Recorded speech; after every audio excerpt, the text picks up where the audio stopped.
Freshly said.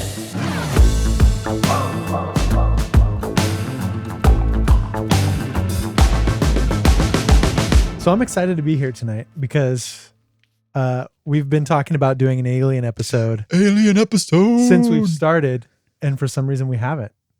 And Jeremy wanted to do aliens. We beat it around the bush a little bit, but yeah. Yeah, we beat it a little The bit. alien bush it grows thick here.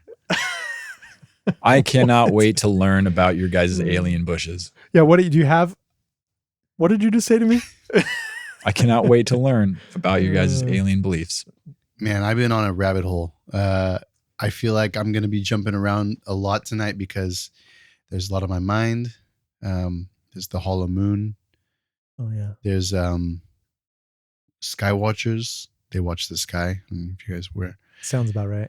There's Ross Coathot from Australia. Don't even know what that is. He's a man. Okay. He's an Australian man. That's disappointing. Yeah. Do we know he's man? At least Could be an alien. If he came here right now, I think somebody would consider him an alien. But he's got a visa.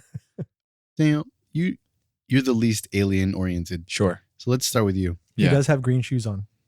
Boom. You have green everything.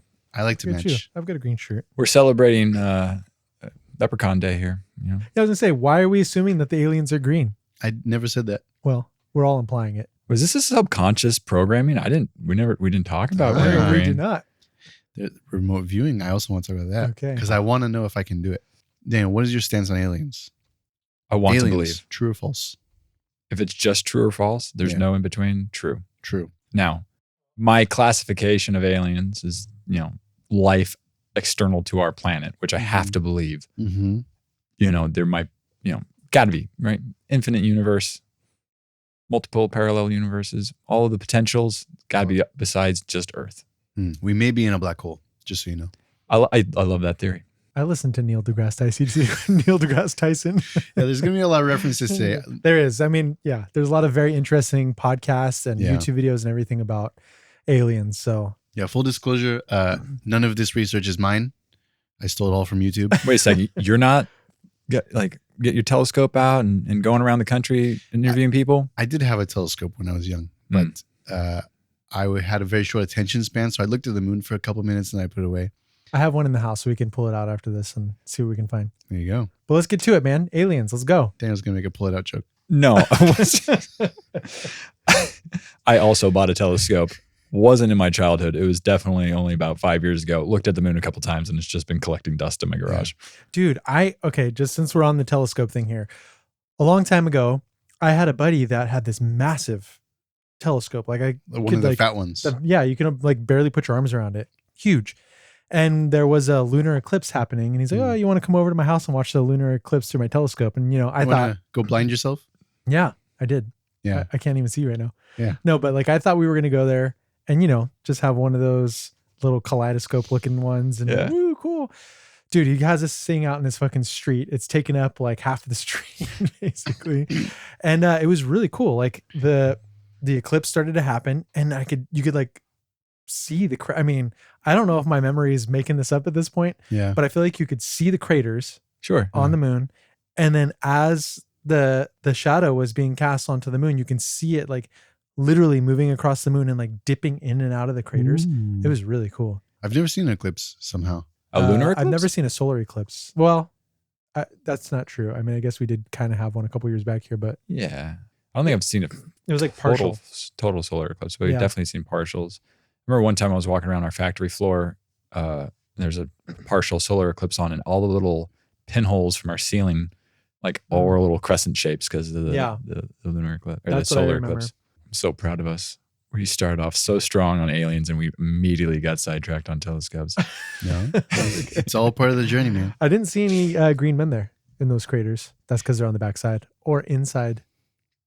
Or inside. Yeah. The hollow moon. The hollow moon. For people who have not yet fallen down the alien rabbit hole, there are a lot of weird things about the moon. Did you know that for some reason, when they dated the material on the surface of the moon, it was older than the material below it? Yeah, I was thinking about this actually the other day because I was listening to something on that. I feel like maybe there's several ways that could be a thing, right? Wherever they got their samples from. Mm-hmm. What if a meteor just hit the moon Yeah. and then caused the stuff, the dirt, the soil, whatever it's called on the moon, to come out. Moon dirt. Moon dirt. Because, okay, basically what you're saying is the only way on Earth that they see that is essentially if the soil's excavated, right? So I wonder if there's cases on Earth where we've been hit by a comet or something like that, where they could like see the same thing. Yeah, because my first thought when you said that was like, yeah, well, I mean, if something hit the moon, that is older than the moon. But I mean, how deep did they go? I don't know. That's always an important question to ask. I don't know about that. I cannot answer any scientific questions because I'm talking out of my ass. But I have heard a lot of things. Okay. And so I'm going to try to remember some of them. The density of the moon is odd. We'll say that. It could be in some way hollow. It could be porous, but based on like the math around the density, one of the things they noticed after the moon landing, if you believe in such things, they left seismometers on the moon.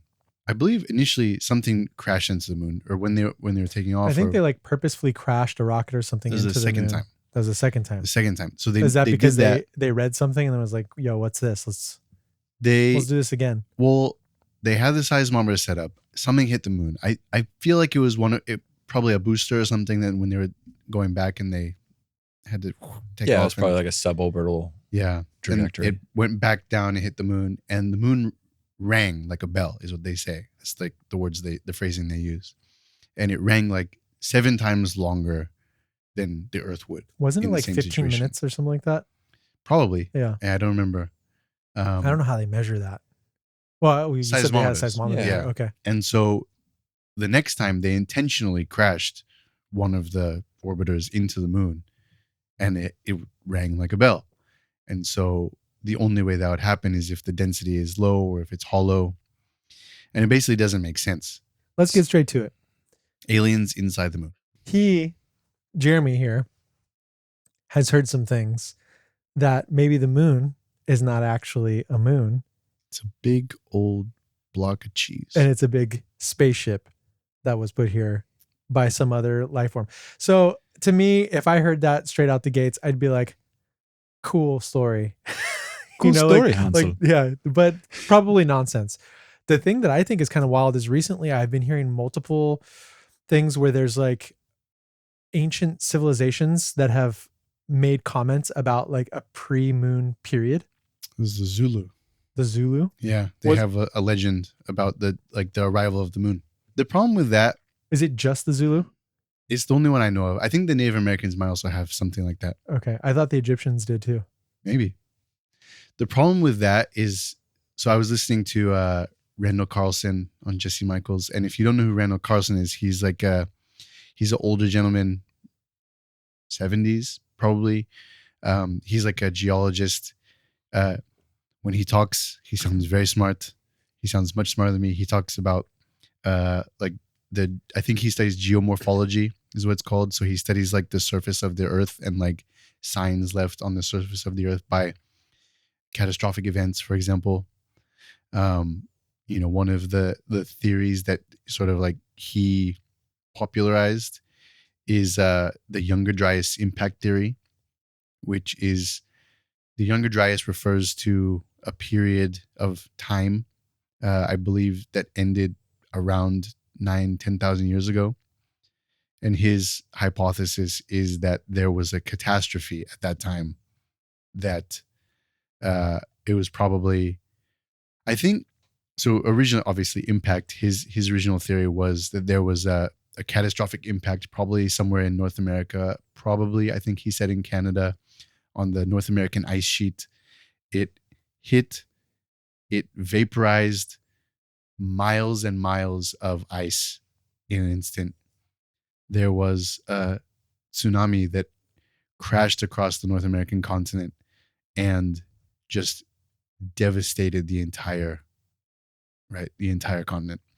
And obviously impacts around the world. Mm-hmm. Right. And, some people theorize that this is the Great Flood from so many myths and legends, including the Noah's Ark story. And he has some really interesting evidence to back that up. You should listen to him talk about it online. I think I have heard him talk. What's his name again? Randall Carlson. Randall Carlson. Because he also had the whole like I think I was watching like Ancient Histories or Ancient Mystery. Ancient Aliens. Ancient Aliens, yeah, probably something like I'm that. not saying it's aliens, but it was somewhere in like the Philippines, and he was saying, back in the day this was dry land before that event. Now it's basically underwater, and there's some temple that they were at that was just made of these like, those like hexagonal stones that kind of grow in places. Yeah. I've seen some of those. There's some of those in like Big Sur, I think, area. Oh yeah, maybe. I've never seen. You're talking any about the Devil's Armchair, that Yeah, area? yeah. I've been there once. And there's the Giant's Causeway in Ireland. Okay, I haven't been there. Yeah, I've seen that. I keep seeing those kind of like hexagonal rocks, and they're like, oh, if you go to this country, you can see them. I'm like, I'm pretty sure those are just, you can find those at Big Sur. I mean, they're pretty cool. I never thought of them as some like just weird, a cool alien thing, but yeah. I mean, I don't think it's alien related. I think it was more so like they created this giant temple out of them, and like where they come from and how they get them there. Yeah, hexagons are the bestagon, if you didn't know. It's true. It's not my. One that I find kind of crazy. Well, I don't know. I feel like we just ditch the moon real quick because there's a lot of weird things about the moon. Just jump around. Feel free. No, we can talk about the moon. Wait, hold on. Do you guys believe in the moon landing? I believe in the moon. Yes. You do believe in the moon landing? I do believe in the moon landing. Do you? Yeah. Here's my reasoning. If the moon I'm not saying I don't. I'm just literally just asking if you do. If the moon landing was fake, the Russians would be saying so, right? Because who has the most vested interest in disproving the American moon landing? It'd be the Russians or China with their orbitals. But nobody claims it's fake except for like fringe internet people. Yeah. The only weird thing is it is kind of weird how they were like, if you look at the footage, like when the capsule's like taking back off and the camera is like panning with it in real time. It's like, how are they doing that if there's like a delay in communication, a delay in how they're moving things around? They made a rocket that landed on the moon. I have no doubt that they could program a camera to tilt on a launch sequence and know the angle to turn. They've actually lost that technology. That's another thing that trips me out.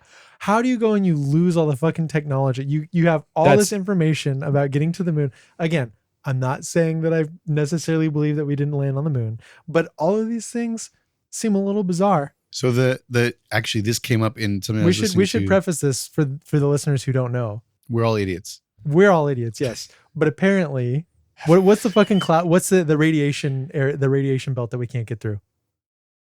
You go through like humans. They say humans, they can't get the humans through this radiation belt.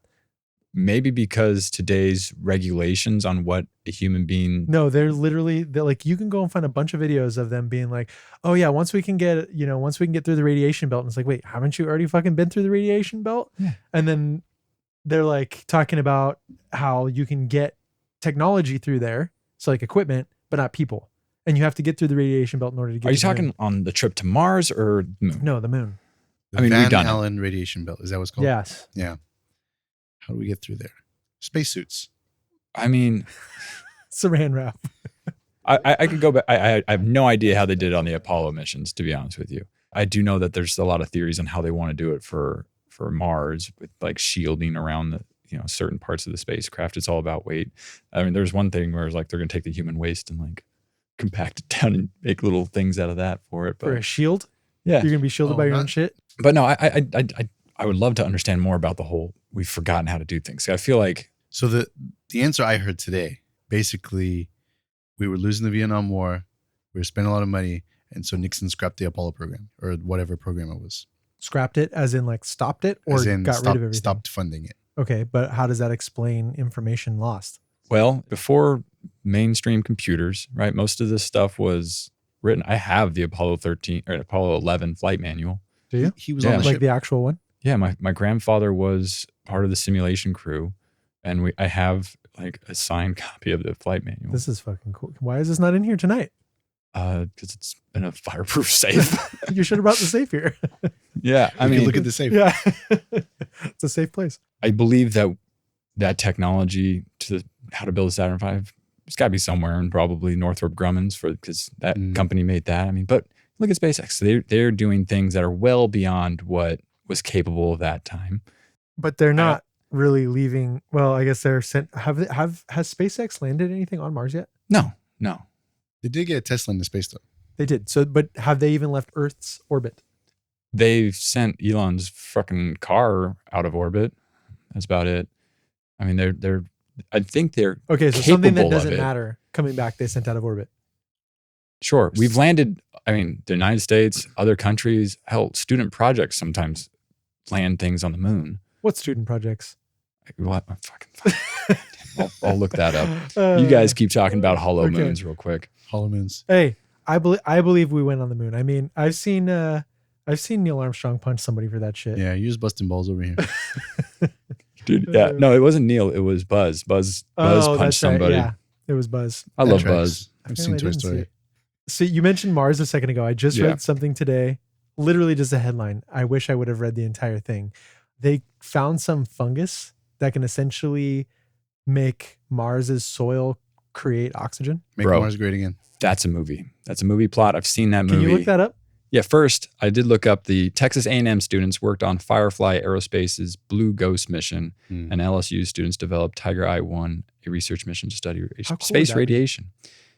So my point, and I guess maybe I just didn't go to, aeronautical engineering, but the engineering program I did go through seemed a little less rigorous as the olden days, right? But also didn't go to Purdue. Did it seem like, right? kind of like they were faking it? No, but we were certainly graded on a curve. I don't know if they were graded on a curve back in the day. All right, what is the next thing I'm looking at? Now that I've proved that we've been on the moon with the fungus that can convert Mars soil to. Yes, some fungi and bacteria can produce oxygen and have shown remarkable resilience in simulated Martian conditions, making them potential candidates for supporting life on Mars. I wonder how that works though, because then you'd have to create, you can't just make oxygen without an atmosphere, right? Or is it like... So it's like I'm speaking to a scientist over here that would know. Don't look at me when you say these things. You would need to have something that could survive in very, very cold temperatures, that has soil that has no bacteria in it to live off of, right? So I got that from The Martian. Right, but if they started creating oxygen out of Martian soil, that's not going to produce an atmosphere for the planet. Sure, if you get enough, oxygen, nitrogen, you just need enough of an atmosphere. I think Mars is big enough to hold the atmosphere. I think they say that it used to have oceans. Why did it bleed off? Because it did bleed off, right? Mars, they believe Mars had an atmosphere at one point and then it lost it. I think solar winds can affect your atmosphere, but that's a great question. I don't really truly know the answer to. Would it be solar winds or solar flares? I guess that's all the same. If you don't have Earth's protected by our magnetic field, right? And our magnetic field really deflects a lot of the solar radiation. So does that mean Mars does not have a molten iron core? I don't know. But then if it's not iron, why is it red? There's a lot of iron in the surface. Bingo. Mystery solved. But do you know what you need in order for iron to turn red? Oxygen. Blood. Oxygen. Holy shit. But again, there is evidence that there used to be water on Mars, so there's probably... doesn't it have polar ice caps? It does have water, right? They do say it does have water. The moon has water. There's water all over the place. The moon apparently periodically off-gases carbon dioxide. Explain that. It's obviously breathing, Jeremy. Okay, so... The man on the moon takes his breath every century. How has nobody proposed the idea that the moon is a giant crustacean? I'm gonna spoil a movie right now. I also am going to spoil Red Planet after that. Yeah, Red Planet's super old. The one I'm going to spoil is not. It's kind of old, but not very old. Moonfall one is Nope. It's called Nope. Oh my god. Yeah. No. I actually want to watch this movie. So you haven't careful seen it? on spoilers. Okay, I can't talk about it then. Otherwise, it's going to spoil the movie. I do want to watch this movie. Yeah, this is a very good movie. Yeah. We made a text joke about it. We can't tell you about. Okay. Yeah. Sorry. We'll have to do that next time, folks. Next alien episode. Oh, you killed it, man. You killed the whole episode just now. So in Red Planet, they get on the planet and they're like, why is there so much oxygen? It shouldn't, the moss shouldn't be creating this much oxygen. Finds out that there's have you guys seen this movie? Yeah, it's us. 20 years ago. Yeah, no, there's these bugs that started eating the algae, and then the astronauts find out that they also eat astronauts. Just again, we're spoiling this movie, Red Planet, real quick. Old movie. It also had at the end, really isn't cool it robot. Humans on there? Our ancestors? Yes. At the very end of the movie, It's like our ancestors are on, not the bugs, but they like go into this temple, and then like our ancient ancestors. I mean, unless I'm thinking a totally different movie. There's a couple of those that came out of the same time frame. It's weird how things like that happen, like Bug's Life and Ants. Dante's Peak and Inferno. I know that The Red Planet and another Martian movie came out at the same, at similar times. Mission to Mars? Maybe Mission to Mars. We are fascinated with Mars. I'm fascinated with Earth. Not going to lie. I still think it's crazy that it's like, what's up with Antarctica? Nazis. We don't go to Antarctica. I know. Why not? Like, I was thinking about this. I'm pretty sure you're not allowed. Exactly. Why not? Why are you not allowed there? I was wondering if maybe, so there's some people that believe we see these UFOs. I say we, but like people report sightings of either UFOs or beings or whatever. And, traditionally, if you believe that person, you think, okay, something coming from outer space, ET, whatever. But recently, more people have been talking about the possibility of us co-evolving with another species here. And like, we just don't realize they're here. Maybe they evolved under the ocean, or maybe they were a species that were here before us. Something happened on the planet and then they went either underground or underwater. But also like Antarctica, like what if there is some life form on Antarctica? That's why we're not allowed to go there. You did? Yeah, I looked. Yeah, on Google Earth. Google Earth. Yeah, but there's been things that have been wiped, even out here off of the coast of Santa Monica. Yeah, there's probably a military base over there. Underwater. Yeah. Yeah, I mean, it's possible. But like they said that there used to be this image that looked like an opening to like a cavern or something there. And then it had been scrubbed after people started finding it on Google Earth. That was a submarine base. There's also things like that. I mean, that's certainly possible. I mean, that's a lot more feasible than, Yeah. Some evil masterminds. But I mean, yeah. But the same thing on Mars. Like people find shit on Mars. Like the square. How do you explain it? It's so square.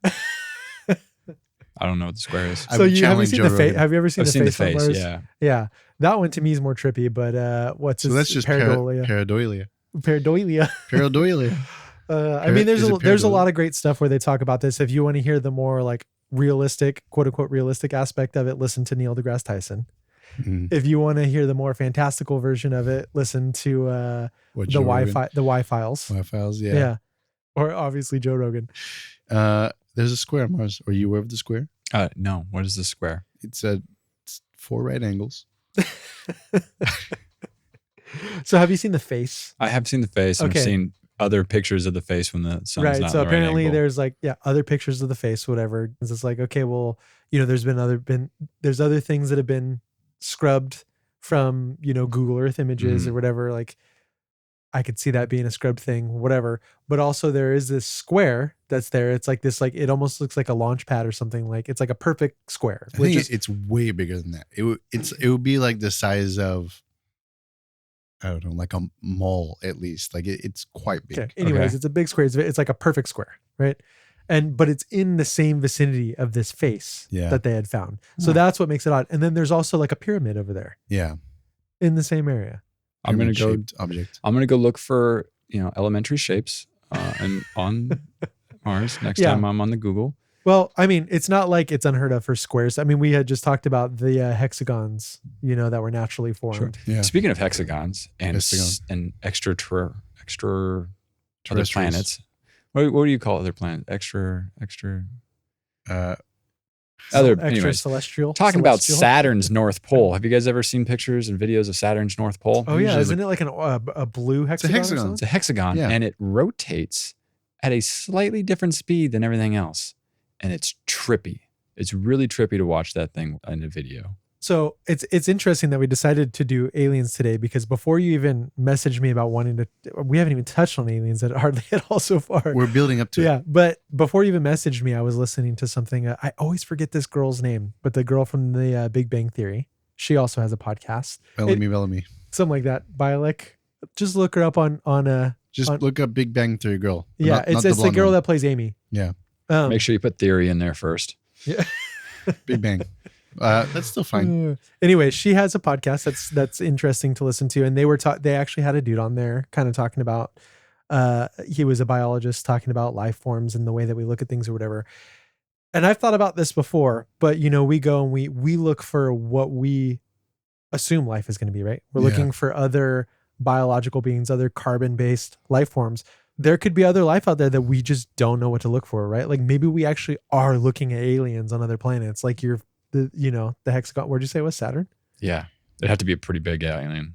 Or something. Like I'm not saying the hexagon is the alien or whatever, but like it's a cloud of aliens. Maybe, we can't perceive them or interact with them because they're made of light or something, or I don't know. Just like in Xenon Part 2. Haven't seen that. Or Part 1. Xenon the sequel. Have you ever seen anything? No, I haven't seen shit. Never? No, only on YouTube. I remember like a New Year's Eve when I was a kid, my parents were freaking out outside. There was like some red dots in the sky that went in some weird directions. But that was super young and I could have some, childhood memories. Making happen. But on today, while driving to the stupid fireworks stand, there's this little puff of cloud. That was a firework. That was in the same spot yesterday. There was a little puff of cloud. It was the same family. It didn't really move around. I'm telling you, that puff of cloud had it out for me. When I was... Speaking of puffs of cloud, which we can't talk about. Shit, yeah. I'll watch the movie, I promise. When I was about... I don't know. I must have been a teenager, late teens. I had a girlfriend that lived on the same street from me, and she was about 5 houses down. Brag. I was at her house, and then I left and was going to go walk home, and I'm all, happy hanging out with my girlfriend at 17 years old or whatever I was. And I'm getting ready to walk home. And then I look up and I see this like crazy fucking light in the sky. And it's just like, it was like nothing I'd ever seen before. And it's just like going across the sky relatively slow. And my heart starts racing. And I'm like, dude, what the fuck? I was like, this is it. They're here. And I just start running the 5 houses back to my house to like go tell my mom, to be like, Mom, there's fucking aliens. Like aliens are here. And before I go back in the house, I just like stop to take one last look at it. And I look again and it's a fucking Goodyear blimp. Well, at least you see, what's crazy is if you had not turned around, I would have believed that. That would have been a totally different story. Right. Yeah. Yeah. And I went back in and I came back out of the house with my mom and it was gone. Yeah. And just the and for some reason there's It's interesting to see how you would react if you saw something, right? I will say, even fairly recently, there have been moments where I was looking at the sky and I saw something weird. I'm like, what is that? And I was stopping and staring at it. It would inevitably turn out to be an airplane just facing a funny direction. Like, I mean, if it was similar tech, it would be so easy to hide in plain sight these days, right? Back in the day, people could go outside and they could actually see the stars. They could actually see shit. And maybe they did see crazy stuff. There's a lot, I've mentioned this to you guys before. There's a lot of like old school paintings with stuff that looks like UFOs in the background, which is pretty wild. But now you go out and it's like, oh, it's probably just a drone. Helicopter. Or it's probably a helicopter or whatever. Some rich asshole. Yeah. So that's kind of disappointing. Like, I was reading that Elon Musk's Starlinks or whatever are like, I don't know if it's a malfunction or whatever, but they're leaking some type of like signal. Oh, really? Like thousands of them. And it's going to potentially cause some issue for like actually people examining the sky for some reason, like trying to find the origin of the Big Bang. Well, yeah, I know that like all the satellites, but especially the Starlinks, because there's just so many of them and they're in a lower Earth orbit. And so they're picking up more. I mean, I know that they're also trying to position them in a way to pick up the least amount of light. But anyways, yeah, there's just so many of them. Like you take a long exposure and there's just streaks in your photos from the satellites. Again, this fucking guy. Yeah. Who asked him to put that shit out there? To be fair, if you lived in a rural area and you need internet, I mean. Man, I'm on the train that we don't need internet. Guess we'll just have to deliver I this literally podcast by mail.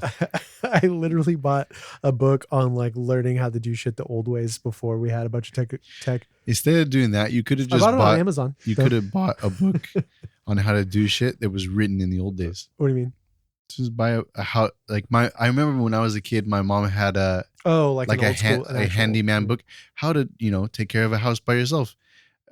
it's like 2 inches thick, Yeah. how to fix a pipe, how to change a light bulb if you really don't know how to do that. Machinery handbook is like that thick of all like material speeds, feeds. Like it's fucking thick, man. All right. Fire with sticks. Back to the expert.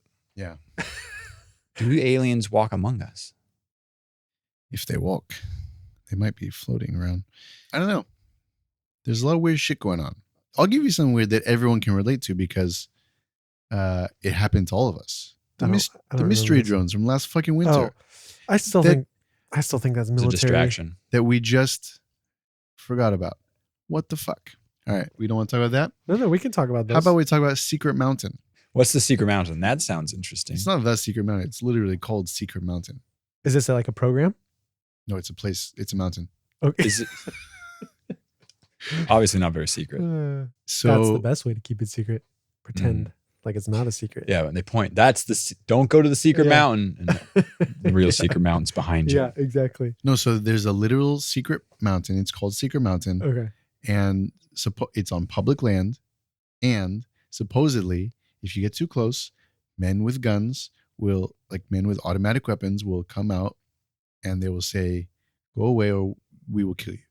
This is what is wild to me. There's like multiple places like that. Yeah. Where there's dudes with guns that'll come out and just get away from you. But I mean, that could be military installations, right? I mean, or they're hiding the aliens. So this is in America. It's probably I assume it's in the Southwest somewhere. But I believe someone was saying that like the Native Americans also believed that there were aliens there. So, or, supernatural whatever beings. they call it. Yeah. Yeah. So suspicious. And you can't go there and you can't check it out. You don't even know where it is. It's a secret. But if you Google Secret Mountain, I'm sure you'll find it. I mean, if you look at the Bible and all the shit that they say, they talk about all these fantastical things, right? And if something came down from the sky and was doing all this crazy shit, they would just describe it in the best way that they know how, right? Like they don't know modern technology in the sense that we do. And maybe we're describing it maybe it's something completely different, right? Like we see some things and we're describing it in the way that we know how. We're relating it to our technology. To our modern technology. And maybe it's something even far beyond that. Maybe there's to their modern technology. Or another way is like maybe there is something that keeps coming here and exposing itself somehow gradually and is almost projecting itself in a way that we can understand. And it's been doing that throughout history, kind of slowly shaping humanity. I like the theory that we're just in like a zoo, right? And the only people that get in are like the teenage punks that are like, we're going to go fuck with these kids. Like we're the Sentinel Island of Don't planets. tap on the glass. Yeah, don't tap on the glass.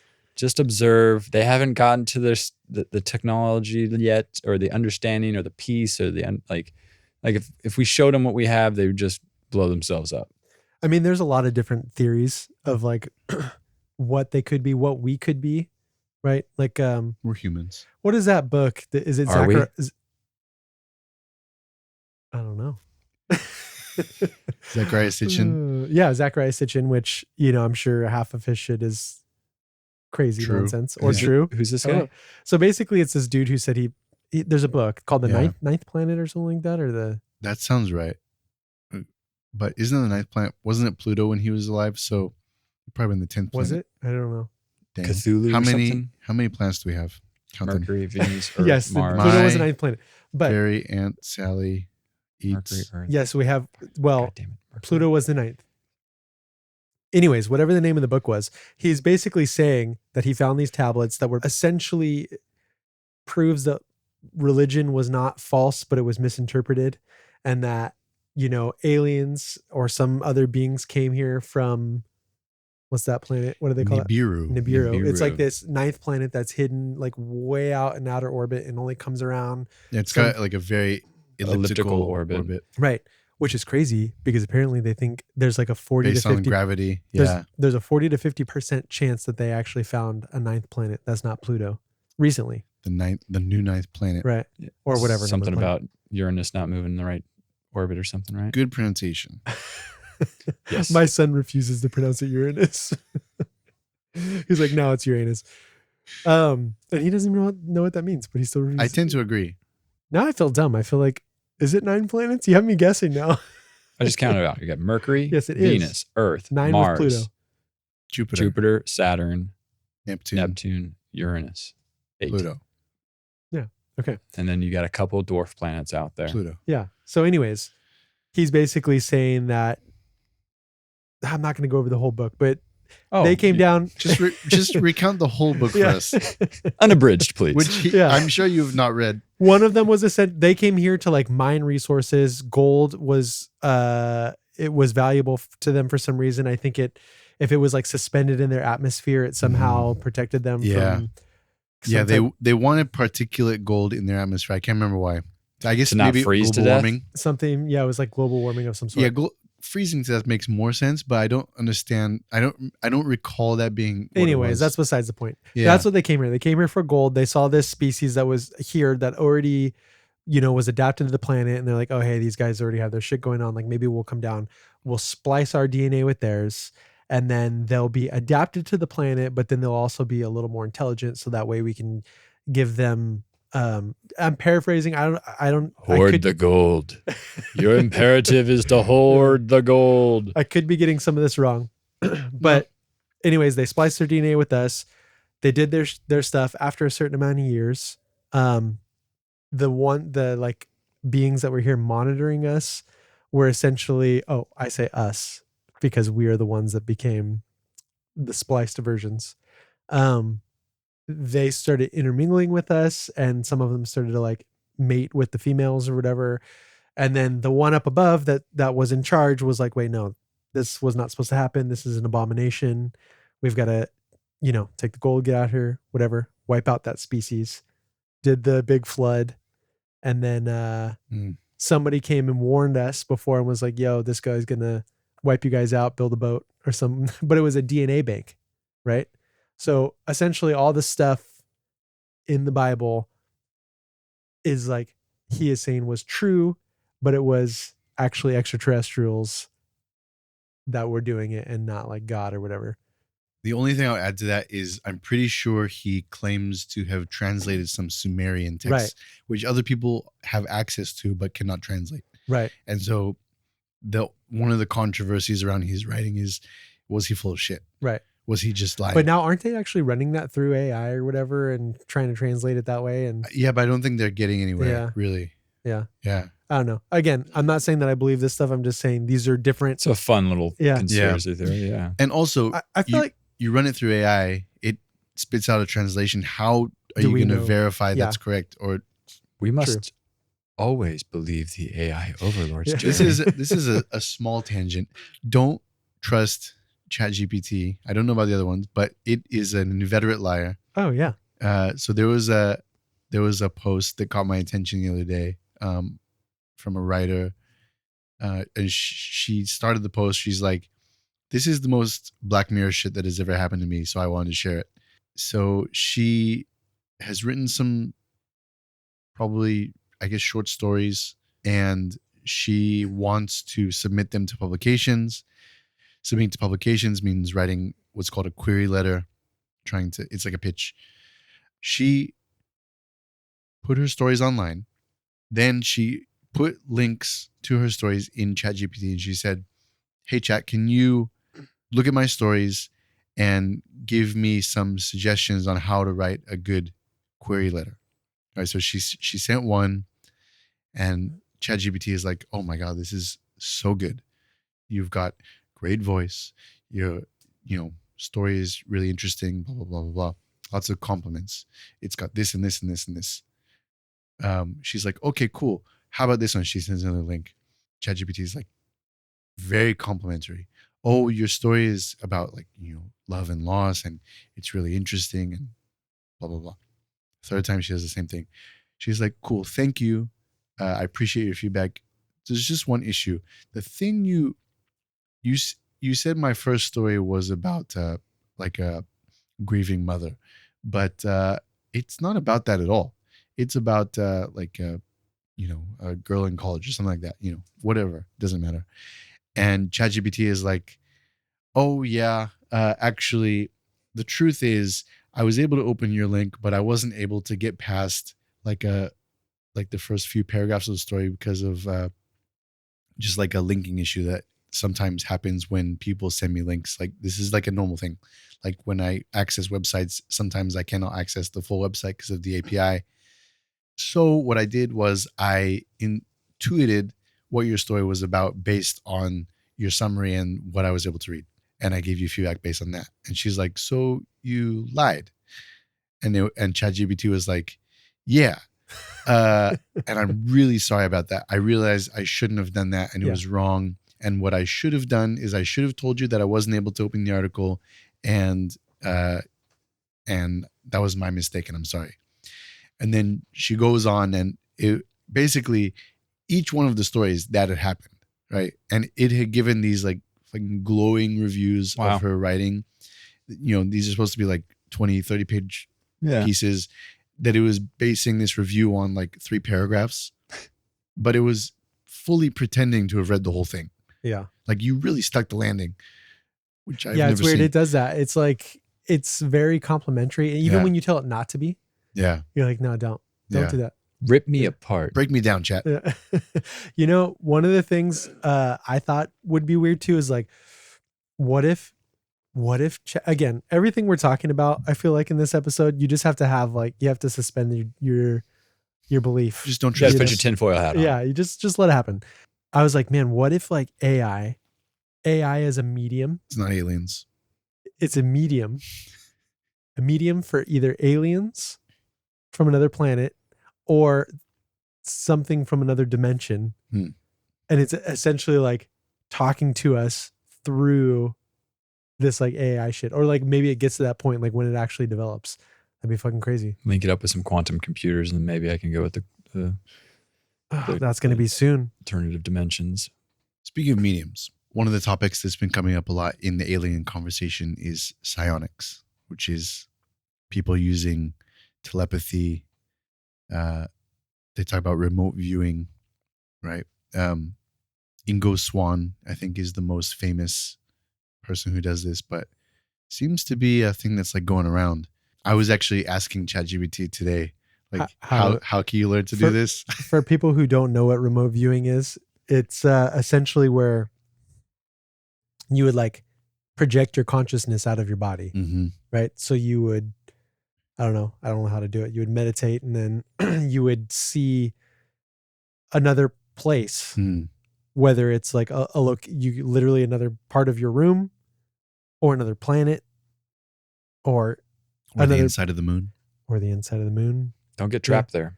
Well, isn't one of the Ingo Swann's things like where one of the dudes like projected to Mars or something, and then I don't know if Ingo Swann did Mars. Somebody did. Like there's a recording you can listen to where one of those guys was given like coordinates and he didn't know what they were for.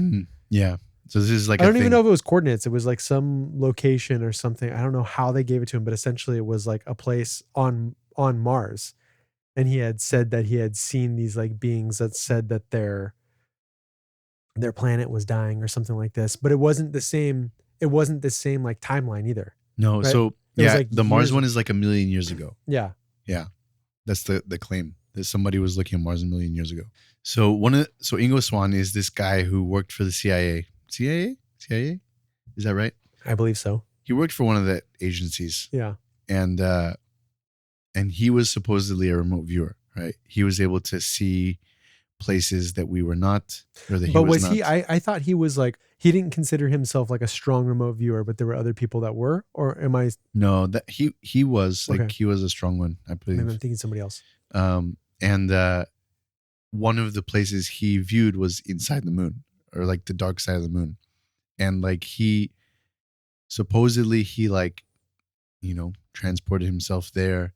And there were like beings, not human, but I think they were supposed to be tall and like sort of like bipedal human-ish, but obviously not human.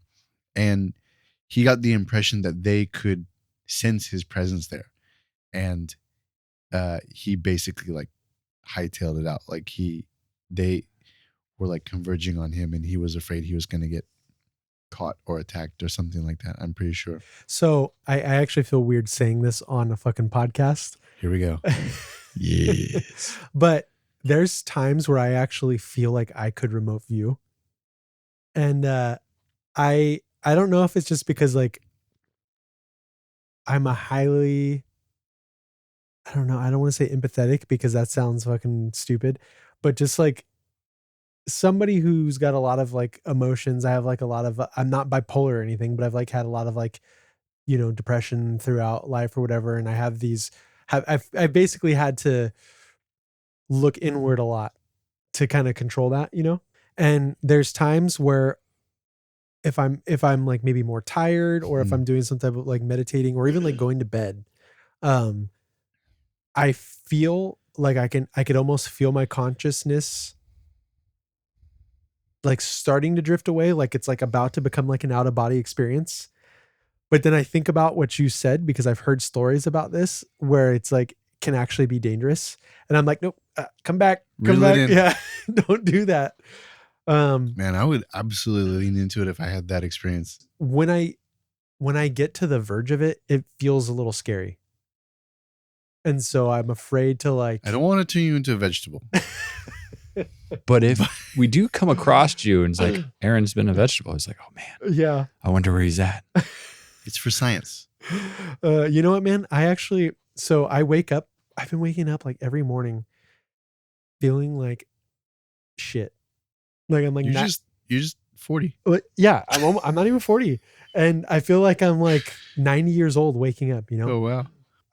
I've spent the last few days, I'll get off my phone before 8:00. I will go to bed at a decent hour, like not eat after a certain time. And then I'll still wake up and just feel like total shit. I'm like, fuck, am I being abducted by aliens? He's just sleep deprived. You know what you do? Just it's simple. Get a little camera in your room. Find out what you're doing They at night. changed that shit, man. Damn. They changed I didn't think about that. I didn't think about that. There's a whole movie about that. What? Yeah, it's I don't even, it's an old movie. I can't even remember the name of it. It's crazy. I saw it a long time ago and I always want to look it up every time I think about it. But it's essentially, I don't know if they're aliens or what, but they're these beings that freeze time at like midnight every night. And then they go and they basically like rearrange everybody. Yes, they rearrange everybody, but like their position in society, right? Like, so you're no longer Jeremy the next day. Sweet. You're somebody else. You're doing something different. You have a different wife. You have a different house. You're this different job, whatever. And they just change everything. And like nobody remembers like previous shit from before. Interesting. That's why you just got to live in the moment and just appreciate, you know, what you have for right now. Because tomorrow you could have an anal probe. That's not what you said. You could have or be an anal probe. You set me up for that, you jackass. Back to the telepathy thing. I have seen clips of some bald dude who claims that's Joe Rogan. Another one. There's a few of them. That's Jeremy. It's me.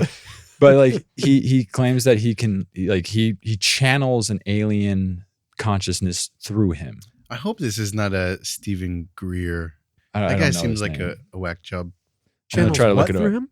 Like an alien. Like an alien consciousness through him. Makes the tables shaken. No.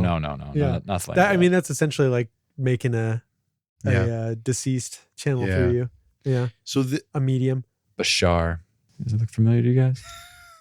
No. It's just a bad picture of him. Glowing guy. I think I've seen him on one of those hippie shirts with the tie-dye. He's kind of fun to watch. No, never seen him. No, I've never seen him either. Yeah. How do you guys, the alien... Because he's not legit. He's not credible. Oh, all right. He's wearing a Hawaiian shirt. He's not... Yeah, he's wearing a Hawaiian shirt with light protruding, like behind light flares behind him. This is a sidetrack from what I was going to say, but one of the things that they said... They being ChatGPT, because I don't use Google anymore. I just ask. Telling you the truth. It gives me complete answers. So even if they're wrong, I prefer the format. One of the things ChatGPT said about remote viewing and about like psionic abilities is they use binaural beats. Do you know what that is? Yes. Tell it to me. They're basically there's certain frequencies that they're hitting, but I think the beats are different, like from the left to the right, and they create a vibration in my brain hole. I'm pretty sure. Yeah. I don't know exactly, but I'm pretty sure that's what it is. You were so confident when you heard the word. And well, no, I've actually sat and like listened to like the binaural beats or whatever, because they have like fucking YouTube videos of like the different frequencies that you can do. Or is whatever. it someone saying "om" over and over again? No, it's literally just like a humming sound. But it's a vibrating one, so they're slightly off from each other, and that's what causes the vibration. It's like when you're tuning a guitar string, the way you know it's getting closer to in tune is like it'll be like wah wah wah wah wah wah, and it'll get closer together, and that's when you know the two strings are in tune with each other. This is why I can't tune a guitar. I can't hear that. Yeah, I've never been able to. I have to have like a device. I use shout out to the guitar tuning app. Yeah, there's a few of those. Yeah, when we talk about psionics, in addition to remote viewing, some people have been claiming that they can use them to summon aliens. There's a couple of videos. I actually haven't watched the videos directly from the company, which are supposed to be pretty interesting. There's a company called Skywatchers, and what they do is they are like, basically they're like trying to get hired by like the U.S. government to like study aliens, is what it appears to be. They want to be like a military contractor. They want to be like the next Lockheed Martin or the next Northrop Grumman, right? Supposedly. Neither of those companies really do a good job of monitoring extraterrestrials. I feel like both of them just really bomb each other or bomb other humans. Bomb everyone else. Raytheon? Yeah. They make all the missiles. Okay. NASA. They don't do anything anymore. Yeah. So here's the thing. We don't have an alien agency or Men in Black. If there is a Men in Black, I feel like it's the other way around. I feel like it's the aliens, again, zookeeping us. Yeah. Skywatchers. So they claim that they can summon aliens. Okay. And that basically it's time sensitive. Like it for whatever reason, it only works at like a certain time of day. But they claim to have what they call a dog whistle. In other words, like a signal, a technological signal. They did it supposedly for 5 years without psionics, and they've recently been experimenting with psionic people as well, and that they can summon aliens to a spot and that they will come reliably. See, I actually had read something similar to what you're talking about, and I was like, fuck, I could create these like these sounds. But I think they said that they're doing it. It's not just audio though. Well, they haven't released, I don't think they've released like specifically what it is. It's probably a combination of things. Yeah. I do think the frequencies are involved. So audio. May I ask a probing question? You may probe. If they can consistently get aliens to show up, have they ever filmed the alien showing up? Supposedly. That's the kicker. Why is there never any fucking film? And look, man, I actually do believe aliens exist. I know you asked Jeremy earlier. I didn't answer. I believe they exist. Whether or not they've been here on this planet, I don't know. There's no fucking way they don't exist. Like you look out, you see one picture from the Hubble or the James Webb, and you see those like thousands of galaxies, billions and billions in of one stars. shot. There's no way. Anybody who says that we're the only ones out there is complete fucking fool of themselves. But they might be so far away that there's no way we'll ever interact. Sure, that's possible. But I also think that we think we're a lot smarter than we really are. Yeah. Galileo thought he was, had things figured out. I think, we think we have things figured out. The separation between Galileo and us is not that far. Yeah. And even our scientists today are like, we don't really understand why the galaxies are getting further and further apart. We don't understand, what dark energy and dark matter. We just created these terms. We don't even know what they mean. Yeah.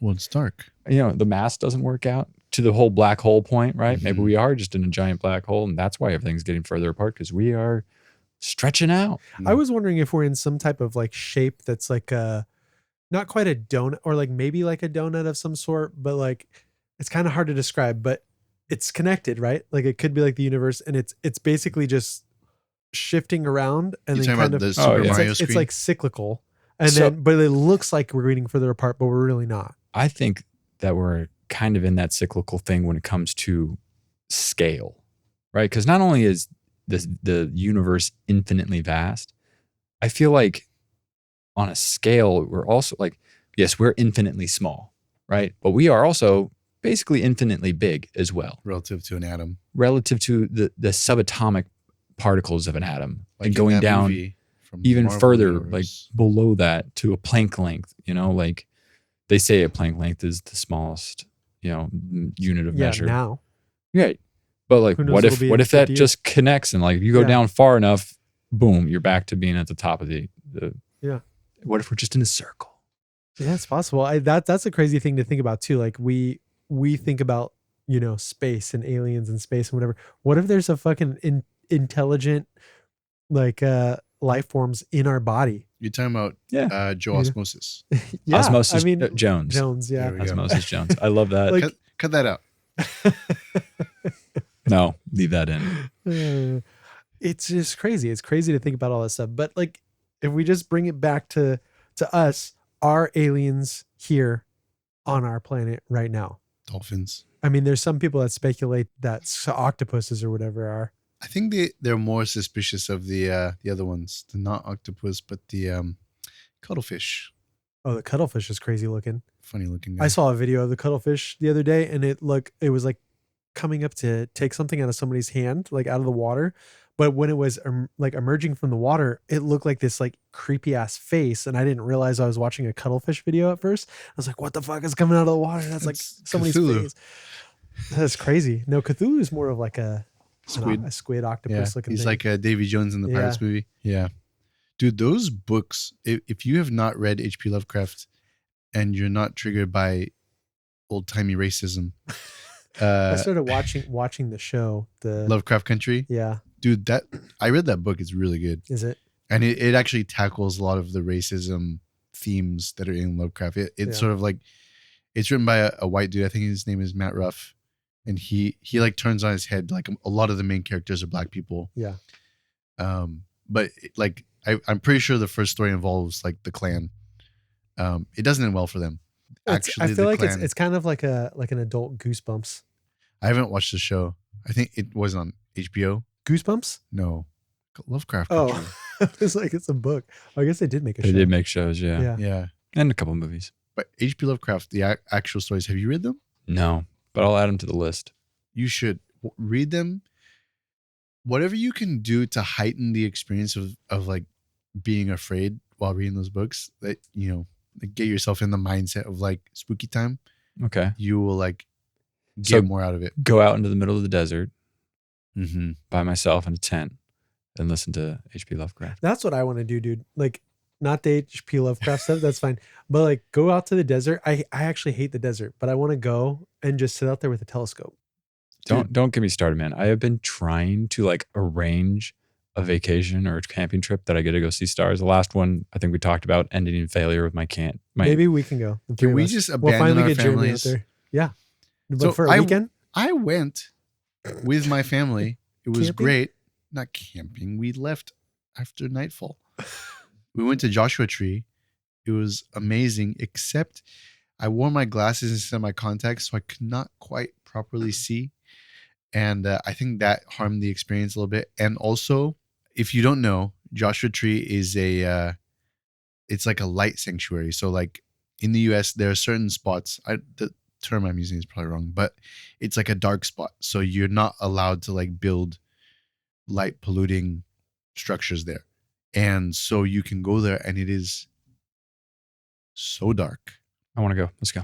And we stayed in a hotel like right outside the national park. And then when it was starting to get dark at like 6 p.m., 7 p.m., we drove out into the park. It was me, my wife, and my kid, who was 3 at the time. And we're driving, through this like stretch of, looks like Looney Tunes desert and like lots of Joshua trees, which if you don't know what they look like funny little. They're ugly. They're ugly trees. They're pretty fucking ugly. When they get bigger, they get more interesting looking. Okay. The desert is not my favorite either, but the untouched desert was quite interesting. Untouched other than like the roads running through it and the campsites and all that. There's like a hidden swimming pool out there somewhere. It's like a secret location. Not anymore. It's like a public. I don't know where it is. Your secret things that you don't know where they are. Secret mountain, secret swimming pool. Yeah. I don't know what it is. I've seen a YouTube video of it, and that's it. Like, there's no location given. The squares on Mars. Yeah. Maybe it's a swimming pool. So we drove like 45 minutes. We waited for it to get fully dark. And we parked, and you just get out of the car and you look up, and it's like just stars everywhere. And we went, I think it was a new moon. We planned it because I had read a Neil deGrasse Tyson book 2019 or so, 2018 or so. It's one of his little books, like Guide to the Universe or something like that, Universe for Beginners, something like that. I can't remember exactly what it was, but it really captured my imagination about space for a while. And I don't read a lot of nonfiction, so the fact that I enjoyed that was, good for him. Every once in a while, I hear somebody talking about stars and, experience, and I want to see it. And I was trying to plan that for so long, and finally I convinced my wife to go, and we went out, and it was just amazing. But I couldn't see that well. And in spite of being like a light sanctuary, there are people out there with like regular flashlights just like flashing them around. It was very annoying. Yeah, that's annoying. So I used to be a big camper with my wife, and before we had kids or whatever, and I kind of wanted to start getting back into that again. But I've also been thinking a lot more about aliens and shit, and I'm kind of like, fuck, man. Don't let fear. I don't want to get abducted out there in the middle, because we used to backpack. Like we would backpack out like 15, 20 miles and camp out there with like just literally our packs. I like how you're like afraid of potential aliens that nobody's ever taken photographs of, and not bears or fucking mountain lions. No one's ever seen a bear. At least the bears, it's like, this is what my wife is like. She's like a big fan of the ocean. And I'm like, oh, fuck the sharks, man. And she's just like, sharks, they like barely ever bite anybody. I'm like, barely ever. But that's not 0%. And also, if a fucking shark attacks me, he's got me. Like, not if it's like a little baby shark. Even that guy, like, he's got an advantage over me, right? Like, I'm like the Charmander against the Squirtle out there. You're more like Grimer because you taste like shit. Okay, sure. But that's his territory. At least the bears in California, they're not going to be grizzlies, right? Brown bears, yeah. And I don't think they've ever even actually hurt anybody. And if for some reason you got mountain lions, like whatever, you got snakes. Yes, but I'm in my own territory. Like, I can move the way that my body's supposed to move against the mountain. You ever hear about that fucking dude actually nearby here got attacked by a mountain lion and put it in a chokehold? He knew jujitsu and fucking strangled it. Oh, bro, I saw a mountain lion dead next to the 57 freeway. Probably got jujitsu'd in Diamond Bar going through the 57. I was like, man, that's a big coyote. Oh, that's a mountain lion. He got hit by a car? Yeah. Next to the freeway, yeah. I felt real bad, man. Rest in peace. R.I.P. mountain lion. He probably just ate somebody. I mean, taking a nap next to the busy freeway. I mean, maybe he was asleep. Maybe. Yeah, maybe he was sleeping like the homeless guy that I saw that was like questionably dead. There was a homeless guy that camped out next to the firework booth that we have been working at. Wait, all right. So going back to the camping thing, there's like a couple really scary alien movies. There's two in particular that still creep me out to this day. Which are? I'm going to spoil them. So if you don't want to hear spoilers, tune out when I say the name of it. You gotta say the name of it. Yeah. Okay. So the first one is, and this is a quote unquote true story. I think it's called A Fire in the Sky. Shoot, I don't know the name. Is it a true story in the same way like the Blair Witch Project's a true story? That was a true story. So this one, these are actual events that happened. Okay. Like there's records you can go back and like look up or whatever. So there was these like loggers. I think this was A Fire in the Sky. They're so old, dude. It just doesn't even matter. There was like these loggers that basically were out logging, right? And doing what loggers do. They were out in the forest, and there was a couple of guys that didn't actually like get along very well, right? So they were having some arguments, whatever, and then they saw some light like out in the forest or whatever. Their car, I don't remember the exact mechanics of the movie, whatever happened. I don't know if the car broke down or whatever, but there was some reason why they stopped their car. It was a truck. One of the dudes got out, saw this light, and was like, oh my God, it's beautiful, and like goes into the forest, and then this fucking UFO comes down. And he's like looking up at it, and he's just like, it's beautiful, it's beautiful. And all of a sudden, this beam shoots down at him, and he freezes, and he can't move. And all the guys in the truck are freaking out, and they're like, fucking get back to the truck, get back to the truck. And they don't know what to do. And all of a sudden, the dude kind of like, as you would suspect in a tractor beam or whatever, starts kind of like to go up, and they just fucking hightail it out of the forest, right? They leave. They abandon him. And then they're like, wait, we left him. We can't fucking leave. We can't leave. We can't leave. We got to go back. So they go back. He's gone. Sure. Forever. So he's not there. They go back. They come back to town without the dude. Mm-hmm. They're all fucking scared out of their minds. And then eventually, like, the police officers get wind of it, whatever. They're like, okay, what happened to this dude? Like, and they like were under investigation for potentially murdering this guy. Sure. Yeah. Right. So they all took lie detector tests about everything. And then the one dude in particular who like didn't like him, he was like one of the main suspects or whatever. All of them passed these lie detector tests, right? Like of this, they all told the same story. All of the tests, obviously you can fool a lie detector test, but there's at least some reason that they use them. Like weeks later or something like that, the dude's girlfriend like gets a phone call, and it's like this creepy voice on the other end of the phone call, and it's him. And she rushes to some random gas station or whatever, and it's like pouring rain, and she like picks him up, and the dude's there, and I think he's like naked or whatever, and she brings him in the car and brings him home, and he's like relatively fine, but just kind of like freaked out or whatever. And then he has these memories of like being abducted by these aliens, and somehow like escaped and was able to like get back. Like they were like trying to do whatever it is they do, but he has like all these crazy memories. I don't like. We'll just watch the movie. I think it's called A Fire in the Sky or A Light in the Sky or something. I think it's A Fire in the Sky. It's a much better title than A Light in the Sky. Yeah. But anyways, it's really creepy. And all of that shit, like it's supposedly a true story. Like you can go and you can look it up, and like those accounts happen, and they still don't have any like proof explanation of whether or not like why it would be false. The other one, I don't think this one is a true story, but it's Christopher Walken. And they go to this cabin, him and his wife, and they're like, there's like these periods of time where they kind of lose account of like the time. Mm-hmm. Oh, like how did this fucking time like go by so fast? Like what's up with that? And then that just like kind of keeps happening. But anyways, the one scene that fucking freaks me out still to this day, like literally at least once a month, especially in the summertime, we kind of sleep with our bedroom door cracked because it gets really hot in there.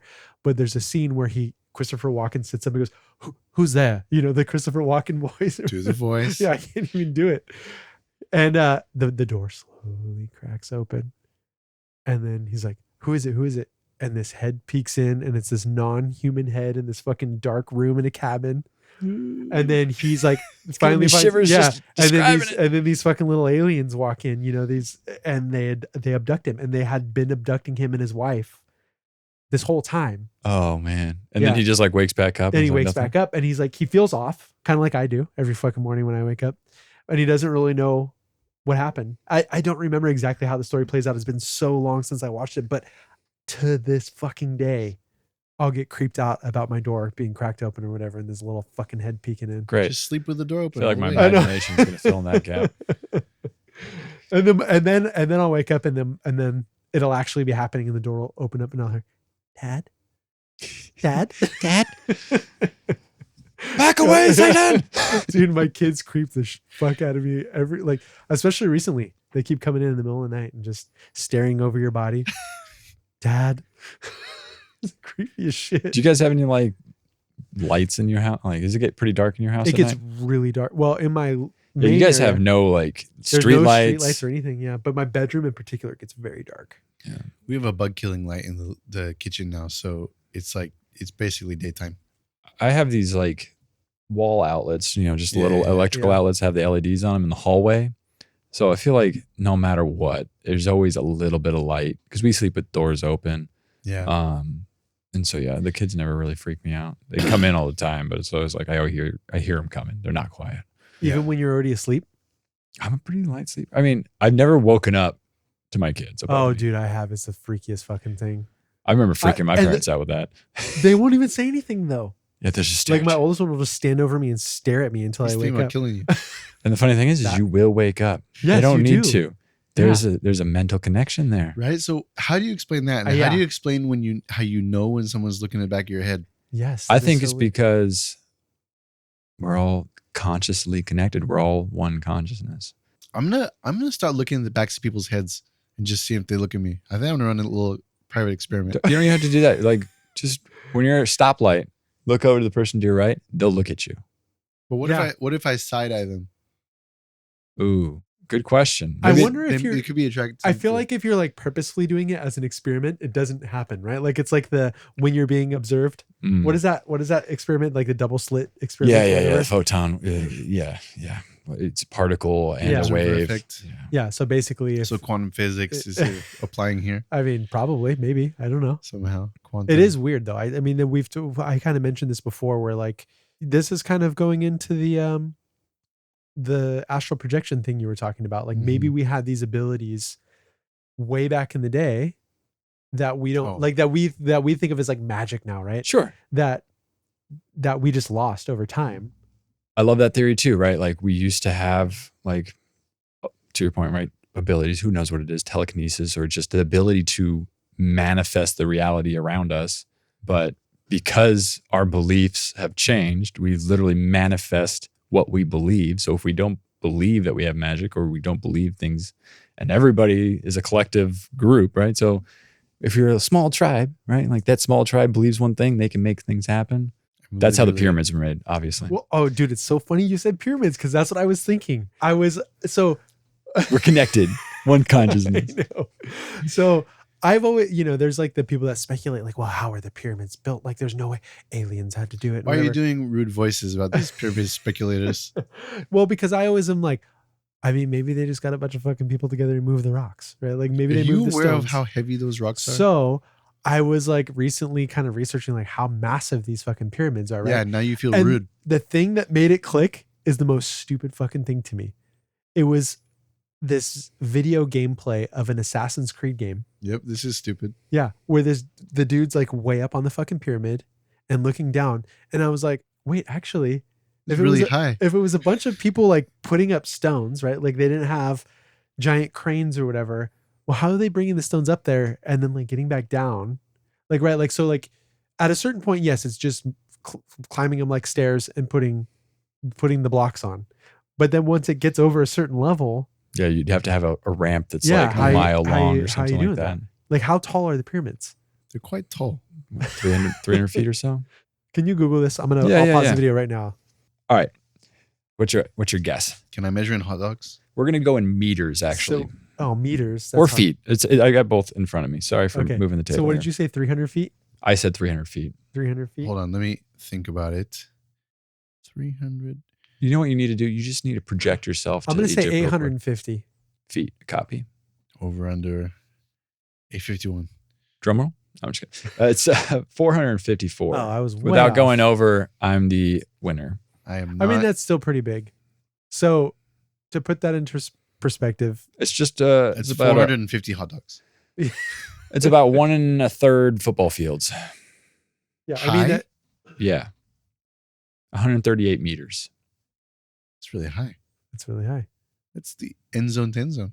So, how are these people? And so one of the speculations is that people had telekinesis where you could essentially move shit with your mind, right? They were oming. Or this like random recent discovery of these coils under the pyramids, right? Like maybe they had some type of technology. Have you not seen this? Tell us about the coils. Are you fucking kidding me right now? Don't you debunk him on live it's right not now. debunked, is it? I don't want to ruin the podcast. No. Go ahead. I mean, from the sources that I read, from trusted news outlets. Who? If Fox? you can trust, they were all written by spooks. Yeah. Apparently, it's old news. That's. Have you been reading BuzzFeed? No, man. But anyways, yeah. Continue. Tell us about the coils. No. If it's debunked, I'm not gonna do it. Give me your debunker. Give me your debunking here. Give us the original theory, right? Right. They thought I got really excited about it too. Anyways, It's like, oh my god, these subterranean structures underneath the pyramids that go down hundreds of feet. Yeah, I heard about this. I didn't hear about coils. Yeah, so basically, it's like I don't know what it is, but they did these. What was it? LiDAR. LiDAR, probably. Mhm. Yeah, LiDAR things, and it looks like these giant coils like going into the ground. They're like, what are they being used for? Is it something? Are the pyramids? Because there's speculation that the pyramids were basically like energy sources, power plants. Yeah. But there's also they found certain like chemicals that were on the inside of the power. I think it was hydrogen. No, that doesn't make sense. Hydrogen's everywhere. I forget. I don't know. But H. how the fuck did they get those up there, right? Like, Yeah, I fucking don't know. Talk about lost technology. You know, we might not be able to build a Saturn V. We also don't even know how they had some of the things that worked in the Colosseum. Like how they got different levels up and how they sealed that up to fill it up with water and all that stuff. They filled it with water? I didn't know that. Have you ever seen Gladiator 2? Alligators? No. Obviously they filled it up with water. I don't. Wait, but did they actually? I think they did. I mean, this is we gotta debunk him. God damn it! He's been fooled by Hollywood. They probably did. They probably had naval battles in there. Yes, the Romans did fill the Colosseum with water for Naval battles. A word that I can't. It's definitely nautical or mock naval battles. Historical accounts and engineering research suggest the Colosseum could be flooded using sophisticated systems of aqueducts, canals, and sluice gates. Blah blah blah blah blah blah blah. Sluice gates.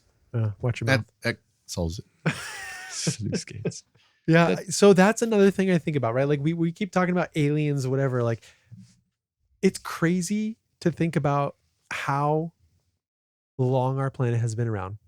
Very long time. How little amount of time we've been here. Very short time. And how possible it is that there could have been a whole other civilization that was actually just as advanced as us that existed billions of years ago.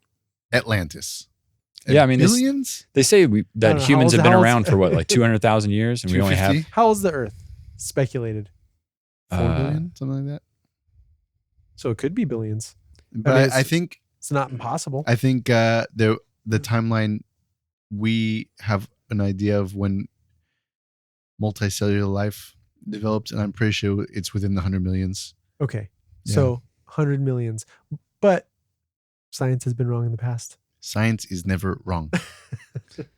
It's most likely Trust the science. In that case, you know, they're timeline wise, maybe they're right, whatever. But like, regardless, that's still a shit ton of time that we have been here that we have not been here. Yeah, compared to when we have been here. Yeah. I'll put it this way, right? There's been a lot of time of life on this planet with a very short amount of time of our record of life or our record of events on the planet. What's crazy too, what keeps getting reinforced to me recently is how few things leave fossils. Right. So like probably the fossil record is like extremely incomplete. I think we were talking about this in one of the dad nights, right? Like, what if ancient cultures were like really set on burning the dead, right? And then just don't have any fossils because everything's ash. Well, I mean, you don't even have to do that because the only way fossils form is basically if something dies buried in mud. It's the only case. Or there's like or tar. Yeah. Or but even what is it? The sap. Yeah, the mosquitoes. Amber. Even the amount of time that like, okay, get rid of fossils or whatever, but like if we have, you know, people think, well, there would be some form of like technology around, right? Like you'd have, you know, now we have these like jets and these giant skyscrapers and the computers and whatever. And it's like, dude, after like hundreds of millions of years, like how long is it going to take for these things to deteriorate? Because they will. Yeah. So Randall Carlson was talking about that today on the podcast I was listening to. And he said, our civilization, 10,000 years from now, if there was a cataclysm that killed us all, there would basically be no record of us. The only thing that I do wonder about, where I feel like he might be wrong, and I wonder if he's thought about this, is like all of the subterranean shit we've built, right? The salt mines, which now house the Social Security apparatus, which I only learned out about thanks to Doge. Are you aware of this? No. File storage? Yeah.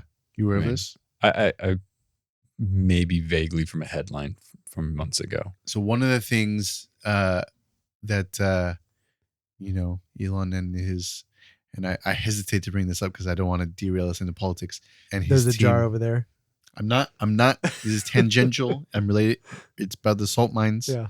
So apparently, all of our social security information is kept on paper documents, right? Which is fair because it's been that way, and it would just take a massive effort to modernize it. And the way they preserve it is that there are these enormous salt mines. I want to say they're in like North Dakota or somewhere around there, where they've dug.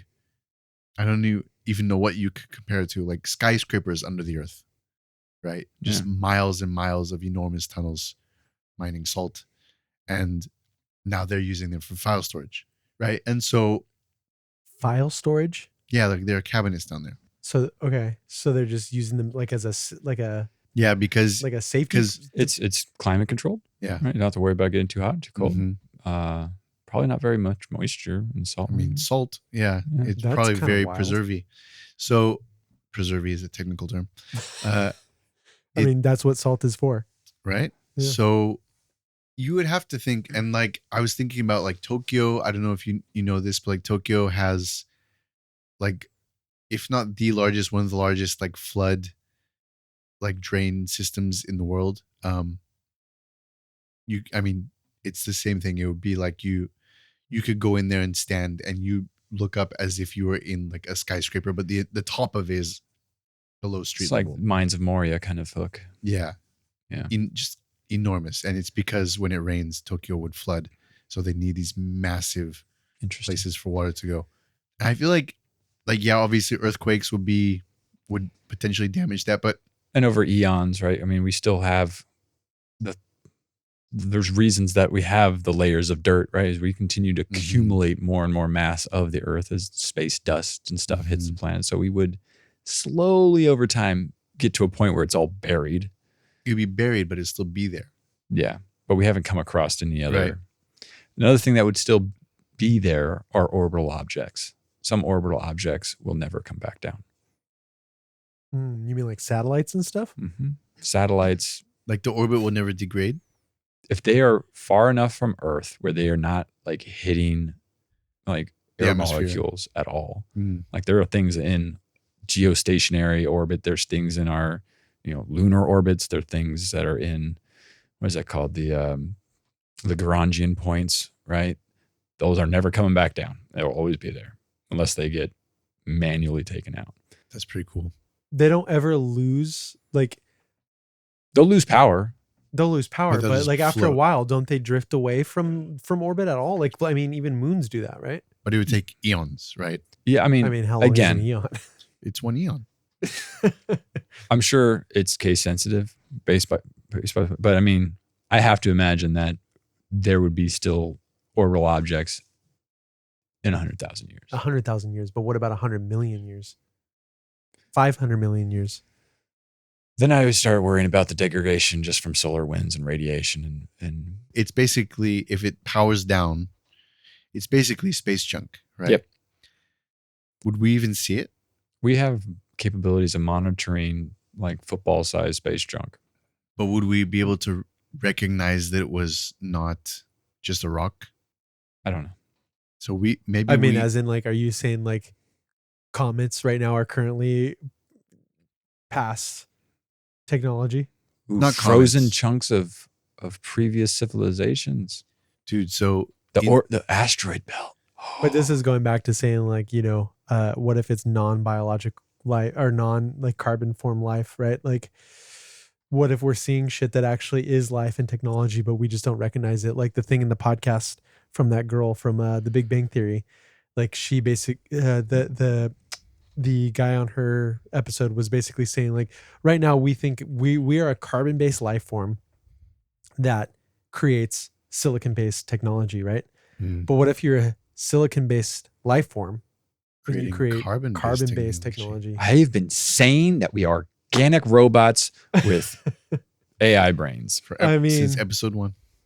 We could be technology from some other life form that is silicon or other based, right? Just here to experience reality. We are the universe experiencing itself. Or maybe we're just technology from another. How does a computer life form experience its simulation? Podcasts. Yeah. How would you guys feel if you were a simulation? Like if you found out today that there was like undeniable proof that you're in a simulation, how would that make you feel? I would try to figure out ways to hack. I try You to Neo? matrix it. Hell yeah, So dude. you're jumping off a building? Like here's the cool thing. If you're in a video game, if we're in a video game, If you're in the Matrix, you only got one life, right? You only got one guy. Maybe if you die, you respawn. It depends, if you know the code or not. Don't worry, I got another guy. Or maybe just restart. But then your there's loop. also the well, continue what you're saying. Like, yeah, but I mean, maybe that's what you guys are talking about. Maybe that's your astral projection. Maybe that's, hey, I can manifest my health. That's how you become immortal. It's like, oh, I believe that I'm not aging. If I can convince everybody else, if I leave them, right? Because everybody else thinking I'm going to get older makes me older because it's your guys' belief of that that's making that happen, right? Like figure out ways to hack the system. One, you're assuming that since it's a simulation, that other people are also experiencing the simulation. Ooh, true. You guys are not real. Yeah. Or I'm not real. Right. Like, what if feel real? What if you're the only one that's real, or I'm the only one that's real? What if we're all the same? So, if you had a choice today, yep, and you had to find out, A, you're in a simulation. B, you are the father. B, aliens do exist.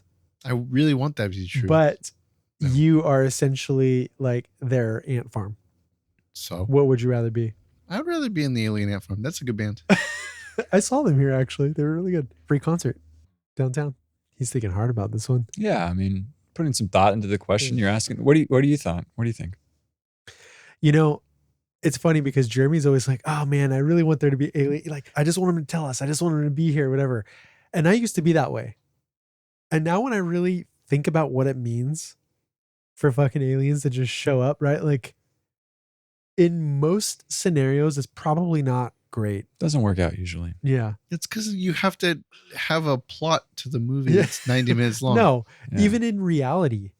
Well, it's never happened yet. Where different cultures come across each other that Star Trek. I said in reality. I just think, I mean, sure, like maybe other species aren't like us. And I mean, I think if you get to a point where you're going among the stars, it depends on you get to a different type of civilization, like we were talking about in the last episode, where maybe we haven't even begun to comprehend that way. But maybe it depends on what your reasoning for of going to the stars is, right? But if by being there, it shows that you are capable enough to survive and not kill each other. And also, like I think so. Like one of the common plots of like alien invasion movies is like they came here because they need X resource, and I feel like that's essentially bullshit. Because why is Elon trying to get to Mars? Megalomania, redundancy. Sure, megalomania, redundancy, right? Yeah. Like he is convinced that Earth is fucked. No, I don't think he is. I think he's convinced that if something were to happen to Earth, like a meteor coming, he's basically said Earth is probably fucked. Like we got to find another planet. I don't know. I mean, regardless, I don't know what you heard. Okay, redundancy. Redundancy, right? Redundancy. Like even with redundancy. Yeah. With the way that our species is right now. Yeah. We found another planet that's Earth, essentially. Earth 2. Okay. But there's another species there, and they're not as technologically advanced as us. Fuck them up. Exactly. Yeah. Gorillas. You're talking about gorillas. And that is why the aliens don't talk to us. Why? Because we haven't evolved enough yet. But you're assuming they're all the same. If the universe is that big, there's going to be malevolent ones and there's going to be benevolent ones. There's going to be ones that are going to just be like, okay, let's let them do their thing. They're pretty cool. Like, you know, let's seed a rain cloud over here for them because they got a drought. And then there's going to be ones that are going to be like, gold. Fuck them up. You know? But don't they say like in the asteroid belt alone, there's more rare earth minerals than like we have here? Well, maybe we have something that is water. Out there. We have liquid water, a lot of that. Yeah, but they have ice in, like, this is like part of the plot of The Expanse is there's so much ice in the asteroid belt that they could use it basically to power ships. And I mean, it could be anything, right? Like we could be a strategic military planet. Why? Where they're like, okay, we got to fucking take over this thing. Let's put our strategic military planet where all the assholes are hanging out. Or maybe they would just want to enslave us. Why? And so that way their race doesn't have to do work. But they've got robots. They've got robots. Why would we want to enslave anybody here? we enslave ourselves because there's nothing better to do. We are slaves, guys. I mean, To the billionaires. Maybe the billionaires are the fucking aliens. Now we agree. Yep. Done. Good night. I'm just kidding. You're not wrong. This reminds me of that episode of The Simpsons where you have to vote between Clinton and Bob Dole. Is that who it was? I know which episode you're talking about. I don't remember what the exact. Yeah. It was the Halloween. Well, you gotta say what happens now. Yeah. So I think it was Clinton versus Dole. So if you're not at least 30, you don't know who I'm talking about. This is a Treehouse of Horror episode of The Simpsons. There's a presidential election. The two candidates are on stage and they're competing for your votes. Basically, it's revealed that both of them are aliens. Yeah. So you have no choice but to vote for an alien and two-party system. So, and somebody shouts like, I say we vote for a third-party candidate. One of the aliens says, go ahead, throw your vote away. Yeah. So we were talking about, us being a little bit of a protected planet. And the reason I have that in my head is, as you all know, I'm Brandon Sanderson fan. One of the Cosmere books, it revolves around one of the planets is not very well developed, but they got some really cool magic system on that planet that the other planets want, right? But the other planets and the gods of those planets have an agreement that until civilizations get to a certain understanding of the Cosmere, I actually don't even know what the requirement is right now, but there is an agreement that you can't really get involved and you can't influence things. So that's kind of what's kind of in the back of my head when I'm thinking about this, right? Is like, maybe there are conflicting factions, but there's just an agreement that's like, hey, until the civilization gets to a certain point, you got to leave them alone. It's kind of like a protected sanctuary. But that's, again, assuming that they've all gotten to a point where, like, if you obviously it's what we know, right? Like, we're just associating things to our planet. Yeah. We can't even get along between the different countries. We can't even get along. But if they want something on a different planet, right? Like, if all of them want this thing, well, there's obviously going to be a war over what it is that they want. Yeah. So how is it that they can all be like, okay, well, we're going to leave them alone until. Well, in the book, they start trying to leak things into the culture, like, oh, you guys can have this tech that you didn't know about, and then eventually they'll get over the threshold and get obliterated. What Joe Rogan always brings up to where gifts. It's a cookbook. They say they're donations. Donations. That's right. Yeah, that's the term. Yeah. What do you think about that? I mean, my whole thing would be like, well, why would they be giving us donations? Like, okay, so he's like, well, they're giving us donations because we're trying to progress, like watch them progress or whatever. But like, why would they care? Especially if they're like an AI, right? Like, so another thing they were talking about I wish I could remember this girl's name from The Big Bang Theory because I looked it up. Yeah. Didn't help me because I couldn't pronounce it. Let me see the name. Oh, I've already moved on to Romans and their Colosseum, bro. Yeah. So like one of the things they talk about is like there's different like forms of like potential planets, right? Like, so there's a planet where life exists, like the way that we imagine it. Mm-hmm. There's a planet where life existed in the past and no longer exists. Mm-hmm. There's a planet where life existed and then the technology still exists.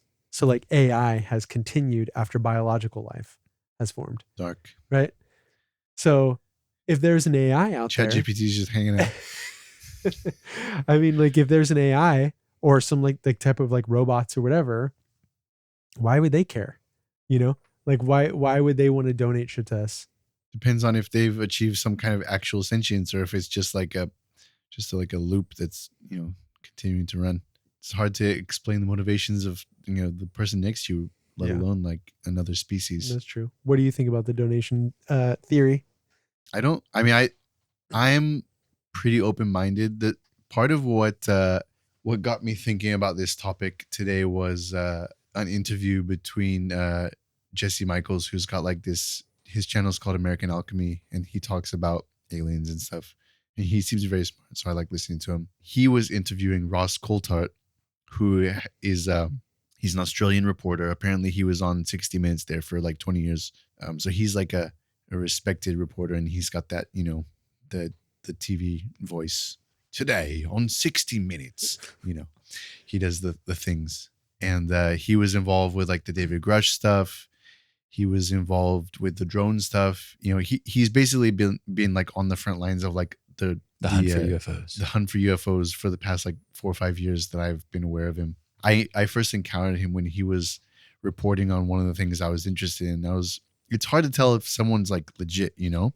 It's like, is this guy a crackpot? It would be like if one of these like reports that you've been seeing for like your entire life, if you're Australian, started talking about UFOs, you're like, what the fuck? This guy who like I thought was, you know, really buttoned up has like gone off the deep end. And this interview with him was really interesting because it got into like his history of like why he got into reporting and stuff like that. And like, it made him seem very legit. He has like very good credentials for like what he's doing. He has a lot of credibility. He broke open stuff about the Five Eyes system between, are you aware of this? That sounds very familiar. Is that related to the like dollar bill eye? No. That's the Illuminati. The Five Eyes, it's like America, I assume Canada, England, Australia, yes, and maybe Japan. I can't remember what the fifth Five Eyes country is. And basically, Edward Snowden, right, found out our governments were spying on us. We got in trouble for that. And one of the ways that our governments get around spying on their own citizens, which they're not supposed to do, is they will say, hey, Australia, how about you go and spy on Americans, right? And then just tell us what you saw, right? And so they're not technically spying on us, but they can get, you know, the intel that they need to do whatever they want to do. It probably came out of the War on Terror. I don't know exactly when it started, but he broke a story based on that it was like very consequential, that like Australian intelligence agency was being like used in the US without like anyone's knowledge, basically. And one of the things that was really interesting, one of the big issues that people have with the UFO topic is like you can never find anybody who has like credible evidence, right? Yeah. What he was saying is that essentially they're taking advantage of this system, right? So what they're doing is in America, they don't want like servicemen, like, you know, uniform officers, whatever, like knowing top secret shit that, you know, or whatever. Or I guess top secret is very wrong term to use because probably tens of thousands of Americans know top secret things. But the actual secret stuff.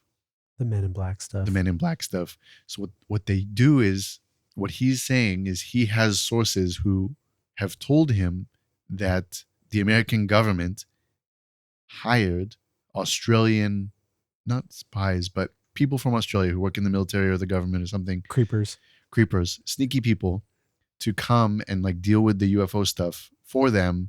And then they just paid them off to not talk about it. Right. They paid them in cash. So when you say take care of UFO stuff, what do you mean? Like, so like crash retrieval, stuff like that. So the problem with keeping a secret is people have loose lips, right?